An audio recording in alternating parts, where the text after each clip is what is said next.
नमस्कार, बहुत स्वागत है आपका स्वदेश न्यूज में। मैं हूं आपके साथ अंशुल शर्मा। आप देख रहे हैं महासंग्राम का क्या होगा अंजाम। जी हां, यूक्रेन में फंसे नरसिंहपुर जिले के करेली थाना के आमगांव बड़ा का छात्र मंगलवार रात दिल्ली पहुंचा। दरअसल आमगांव बड़ा प्रियांशु गौतम एमबीबीएस की पढ़ाई करने यूक्रेन गया था। वो वहां पर रूस और यूक्रेन के युद्ध के कारण फंस गया था। यूक्रेन में फंसे भारतीयों की भारत वापसी के लिए भारत सरकार द्वारा किए जा रहे प्रयासों के कारण प्रियांशु गौतम यूक्रेन से रोमानिया पहुंच गया था और इसके बाद वो रोमानिया से भारत आने वाली फ्लाइट से मंगलवार देर रात सकुशल दिल्ली लौट आया। ऐसा बताया जा रहा है कि प्रियांशु गौतम शुक्रवार 4 मार्च तक अपने गृहग्राम आमगांव बड़ा पहुंच जाएंगे और इसी बीच पुलिस अधीक्षक विपुल श्रीवास्तव के निर्देश पर थाना प्रभारी करेली अखिलेश मिश्रा ने आमगांव बड़ा पहुंचकर प्रियांशु गौतम के पिता महेश कुमार गौतम और उनके परिजनों से मुलाकात की।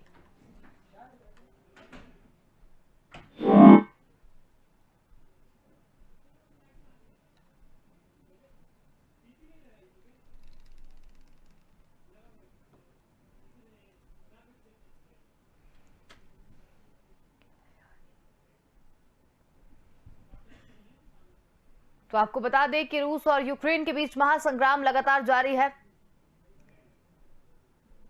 इस बम से करीब 44 टीएमए और इस बम से ऊर्जा परमाणु हथियारों को भी एक साथ गिराने की बराबरी होती है।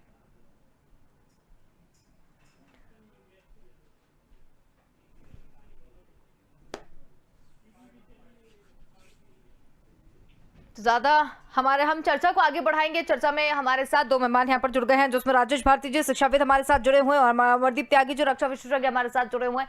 आप दोनों का ही बहुत स्वागत है। तो अमरदीप सर, सबसे पहले सवाल आपसे यही है कि परमाणु बम की यहाँ पर धमकी दी जा रही है, परमाणु अब उपयोग में लाए जाएंगे, तो क्या इसे किस तरीके से समझा जाए? जब परमाणु बम की यहाँ पर धमकी दी जा रही है तो कितना नुकसान यहाँ पर होगा? अंशुल, परमाणु बम का त्रासदी जो है ये विश्व 2 बार देख चुका है, हिरोशिमा और नागासाकी में। उसके बाद से कभी भी इस तरह के बम का इस्तेमाल नहीं किया गया है। लेकिन जब अब ये न्यूक्लियर संकट बना हुआ है तो उससे तो बहुत ही ज्यादा तबाही होगी और एक मतलब कुछ समय के लिए नहीं, फॉर लॉन्ग ड्यूरेशन, यानी कि लंबे समय तक उसका रेडिएशन का इफेक्ट जो है वहां पे रहने वाले लोग उन पर रहता है। करीब 100 किलोमीटर तक उसका इफेक्ट हो सकता है। तो मुझे नहीं लगता कि रशिया इस तरह के बम का इस्तेमाल कर सकता है, जबकि उसके पास उसके अलावा और बहुत सारे ऑप्शंस हैं ऐसा, क्योंकि that is the last resort कि जब और कुछ नहीं है and to stop the enemy, उस कंडीशन में परमाणु बम का इस्तेमाल किया जाएगा। तो मुझे एज ऑफ नाउ मुझे नहीं लगता है कि रशिया जो है उसका इस्तेमाल कर, क्योंकि उसके पास ऑप्शन बहुत है। अभी जैसे आप जिसको बोलते हैं वैक्यूम बॉम्ब या थर्मोबैरिक बॉम्ब जो है, वो उसका जो इम्पैक्ट है that is almost like atom bomb और you can say nuclear bomb, और बट उसका क्या है कि लेटल रेडिएशन नहीं रहता है।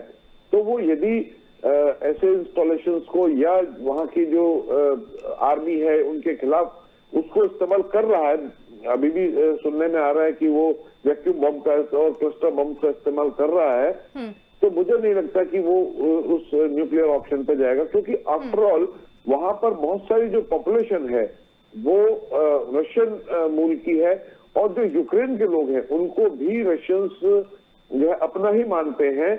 और उस वजह से जिस तरह आपने देखा होगा अभी भी काफी हद तक जो है वो सिविलियंस को नुकसान नहीं पहुंचा रहे हैं। जैसा कई बार खबरों में सुनने को आया है कि जो सिविल पॉपुलेशन है उनके टैंक्स के सामने आ गई है या टैंक पे कब्जा कर लिया है, उसके बावजूद भी उनकी फोर्सेस ने उनको नहीं मारा या उनके खिलाफ उस तरह के हथियार नहीं उठाए हैं, except those who are holding the weapon, उनको तो as enemy they are treating. But जो सिविल पॉपुलेशन है जिनके पास वेपन नहीं है उनको वो उस तरह से ट्रीट नहीं कर रहे हैं और बहुत ही सॉफ्ट वे में उनका जो है उनके साथ व्यवहार किया जा रहा है। तो कहने का मतलब है कि मुझे अभी तक नहीं लगता है कि रशिया जो है इस ऑप्शन को इस्तेमाल करेगा। बिल्कुल, लेकिन ये देखा जाए तो रूस ने यूक्रेन पर हमले के लिए अपनी न्यूक्लियर फोर्स को हाई अलर्ट पर रखा गया है, तो ये कहीं ना कहीं संकेत तो दे रहा है ना न्यूक्लियर हमले को लेकर। That is basically the threat. Okay, धमकी है एक प्रकार से, और धमकी ये यूक्रेन के लोगों के लिए नहीं है, धमकी ये है अमेरिका और नाटो फोर्सेस के लिए कि यदि उन्होंने कुछ इस तरह का स्टेप उठाया जो रशिया के जो बहुत अगेंस्ट हो सकता है या रशिया की आर्मी के लिए बहुत बरखिलाफ हो सकता है, तो उसको बार बार ये धमकी देने के लिए न्यूक्लियर ऑप्शन को जो दिखा रहा है, ऐसा मुझे लगता है। It is psychological warfare, basically डराने के लिए इसका जो है उपयोग कर रहा है। वो बार बार दिखा रहा है कि मैं न्यूक्लियर वेपन जो है उनको हम इस्तेमाल कर सकते हैं, या हमारे जो आर्सेनल है दैट इज रेडी, या उस फोर्सेस को जो उसको हैंडल करते हैं उनको वो रेडी रहने के लिए बार बार ऑर्डर दे रहा है। तो वो बेसिकली मुझे ऐसा लगता है कि वो नाटो फोर्सेस को और जो अमेरिका को उनको थ्रेट करने के लिए, उनको डराने के लिए, सो दैट वो इस युद्ध से दूर रहे, इसमें पार्टिसिपेट ना करें, इसलिए वो उसका इस्तेमाल कर रहा है। मुझे नहीं लगता कि वो यूक्रेन में इसका इस्तेमाल करेगा। यदि कोई भी दूसरा गैर यूक्रेन यानी कि कोई नाटो देश या अमेरिका या कोई भी दूसरा देश इसमें पार्टिसिपेट करता है या कुछ ऐसा करता है, तब ऑफकोर्स ये इस्तेमाल किया जा सकता है, लेकिन यूक्रेन में मुझे नहीं लगता कि वो इस बम का इस्तेमाल करेगा। बिल्कुल। राजेश जी, आपका क्या कहना है? न्यूक्लियर हमले के लिए हाई अलर्ट पर रूस है यहाँ पर, और यूक्रेन भी कहीं ना कहीं अब जो है तबाही का मंजर काफी देखने को मिल रहा है, क्योंकि ये जो अब लड़ाई है वो काफी खतरनाक मोड में पहुंच चुकी है। ऐसा है कि रूस ने, माने वहां के राष्ट्रपति पुतिन ने कहा कि हम साइप्रस में कुछ नहीं करेंगे, हम जॉर्जिया में कुछ नहीं करेंगे, यूक्रेन में भी यही था कि दुनिया करे थी कुछ नहीं होगा। तो पुतिन जब दुनिया के सामने ये बात आया कि ऐसा कुछ नहीं होगा, पुतिन ने वहां हर बार दुनिया को गलत साबित किया, और वो किया जो दुनिया सोच रही थी पुतिन नहीं करेंगे या रूस उस दिशा में आगे नहीं जाएगा। न्यूक्लियर अभी जब रूस के पास जो है कई तरह के ऐसे रेडिएशन के प्रभाव के बिना वाले कई जो है बम थे जिनका इस्तेमाल युद्ध के मैदान में हो सकता था, फिर न्यूक्लियर आर्मी को हाई अलर्ट पे रखना, इसको सिर्फ थ्रेट तक नहीं लिया जा सकता, क्योंकि दुनिया में तानाशाही प्रवृत्ति के जो लोग होते, जैसे जर्मनी में जब हिटलर बैठे थे तो हिटलर का रूस में स्टालिन के साथ समझौता था कि दोनों एक दूसरे का बचाव करेंगे, एक दूसरे पर आक्रमण नहीं करेंगे, और जर्मनी की सेना जिस स्टालिन यूएसएसआर के नेताओं के साथ उनका समझौता था, वही जर्मनी की सेना एंटर कर गई और जो अंततः हिटलर के पराजय का कारण बना। तो तानाशाहों का रवैया लोकतांत्रिक तरीके से नहीं होता है, न ही वहां पे। देखिए, जो तानाशाही प्रवृत्ति और लोकतांत्रिक प्रवृत्ति में अंतर रहता है कि लोकतांत्रिक प्रक्रिया में जो टीम होती है वो टीम निर्णय में भागीदार होती है, मतलब वहाँ कलेक्टिव विजडम का कुछ इम्पैक्ट दिखता है, सामूहिकता में फैसले लिए जाते हैं। तानाशाहों में तानाशाह जो अपने टीम में लोग रखते हैं वो उनकी हैसियत जस्ट एडवाइजर की होती है, और वो भी इतने डरे होते हैं अपने तानाशाह से ही कि वो कोई खास सलाह नहीं दे पाते हैं। तो वैसे में पुतिन ये इस्तेमाल नहीं करेंगे, मैं इससे पूरी तरह सहमत नहीं हूँ। इस्तेमाल हो सकता है, ये दुनिया के लिए एक बड़ी त्रासदी होगी, ये सारी सभी बातों के बाद ये इस्तेमाल संभव है, हो सकता है। अमरदीप सर, ये जो यहाँ पर अमेरिका की अगर बात की जाए तो अमेरिका ने भी कहीं ना कहीं कदम उठा के रखा है परमाणु बम का, तो रूस के किसी भी हमले का जवाब देने के लिए अब अमेरिका भी अपने खतरनाक रूप को इख्तियार करने में वो पीछे हटता हुआ तो नहीं दिखाई दे रहा है। अब रूस और अमेरिका दोनों ही विश्व की महाशक्तियां हैं, ऐसा भी कहा जाता है, और दोनों के पास में परमाणु हथियार का एक बड़ा जखीरा है। तो अगर दोनों के पास में परमाणु हथियार है और तो इनकी संख्या भी 12,000 के आसपास जाएगी, तो ये अगर इनकी संख्या के ऊपर बात करें तो ये पूरी दुनिया को तबाह करने में इनके दोनों परमाणु जो बम है वो सक्षम है पूरी दुनिया में तबाही मचाने के लिए। तो जब ये अगर होगा, इन केस अगर ये होता है, क्योंकि जिस तरीके के परिणाम निकलकर सामने आ रहे हैं, हमने ये भी सोचा था कि हो सकता है 1-2 दिन में युद्ध बंद हो जाए या यूक्रेन कर ही ना पाए, लेकिन अब जो परिणाम निकल के सामने आ रहे हैं वो आश्चर्यजनक है। तो अगर परमाणु बमों का इस्तेमाल होता है तो अंजाम क्या होगा? देखिए, परमाणु बम का इस्तेमाल, जैसे मैंने पहले भी कहा, मैं फिर से दोहराता हूँ कि it is the last resort, last option है।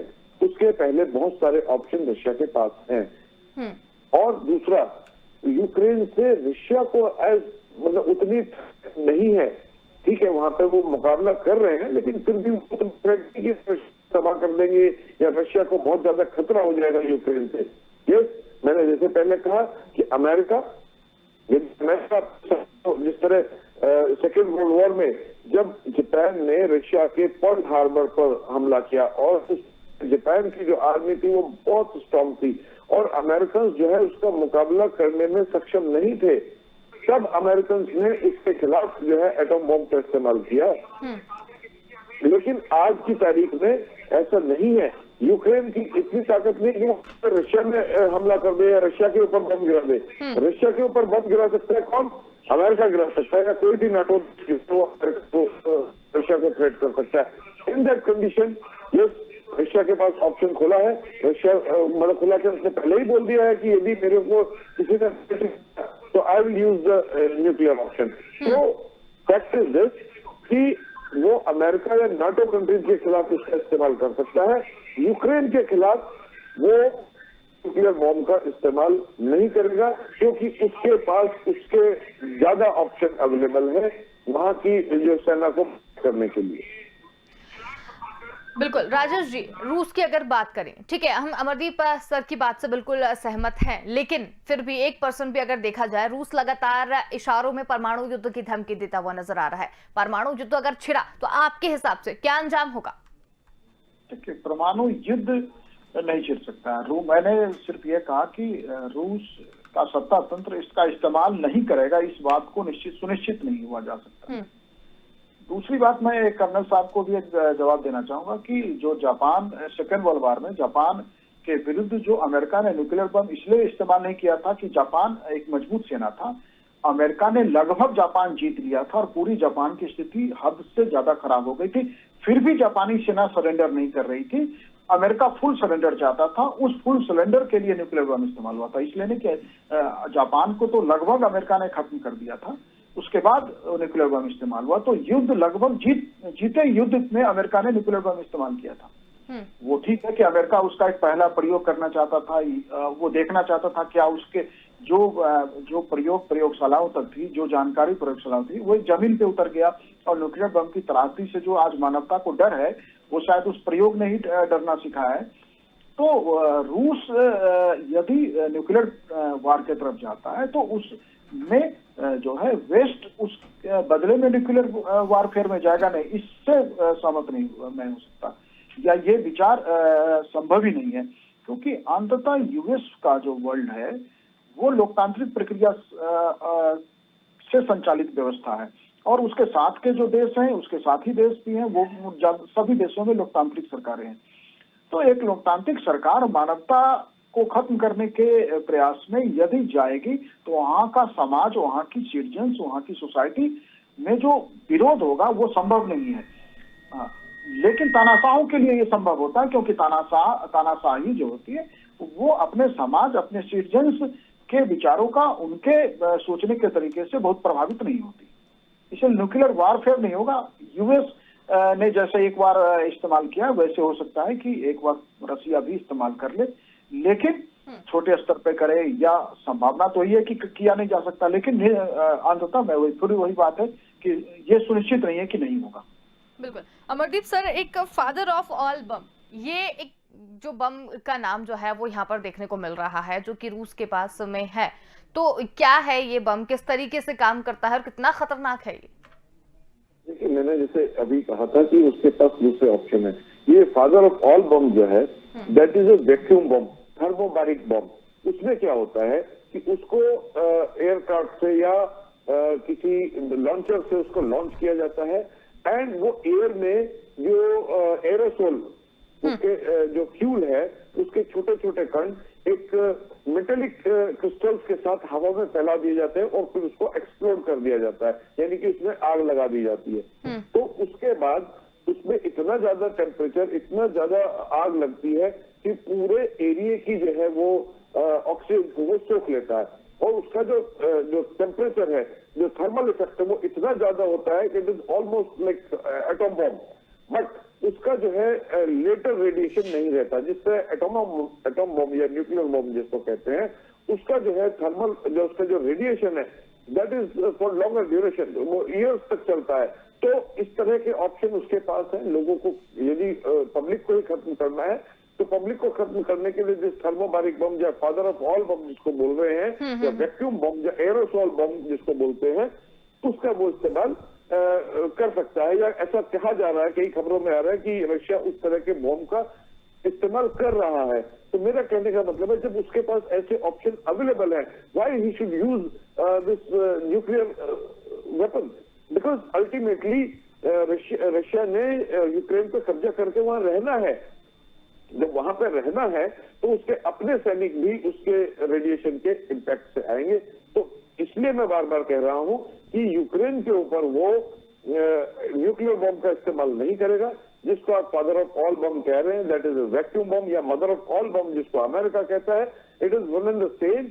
इससे इम्पैक्ट बराबर होता है, लेकिन जो यू कैन से कि लेटर जो रेडिएशन होता है, वो रेडिएशन, न्यूक्लियर रेडिएशन जो होता है वो नहीं होता, क्योंकि इसमें जो टेक्नोलॉजी है वो डिफरेंट यूज हो रही है।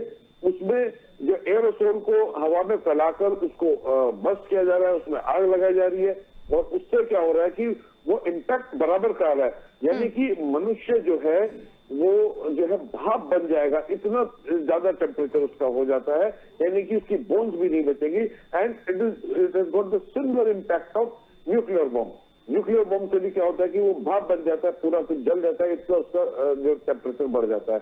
तो मेरा कहने का मतलब है, न्यूक्लियर बॉम्ब के अलावा उसके पास ऑप्शन है।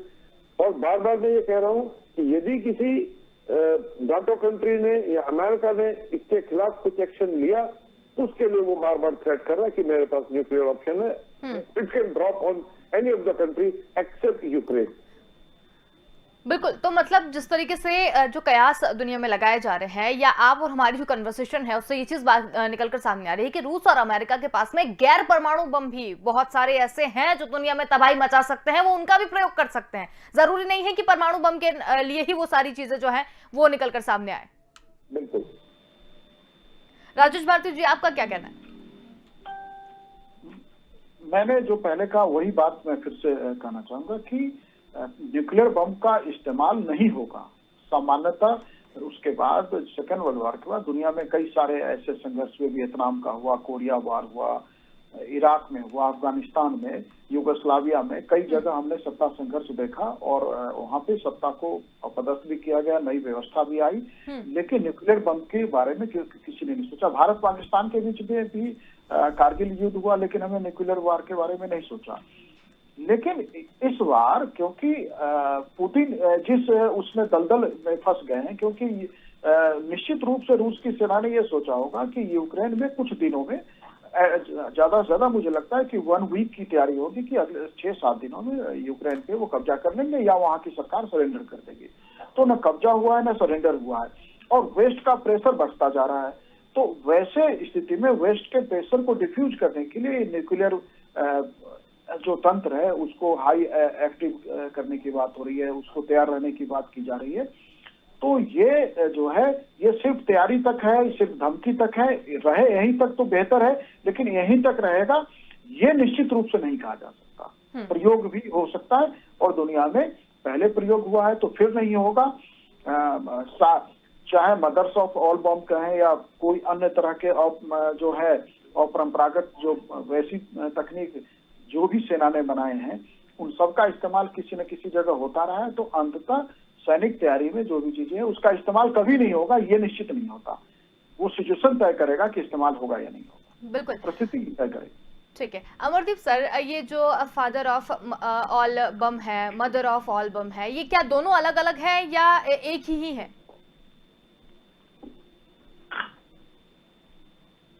Call it father of all bomb, और जो American say they call it mother of all bomb, but it is one and the same thing.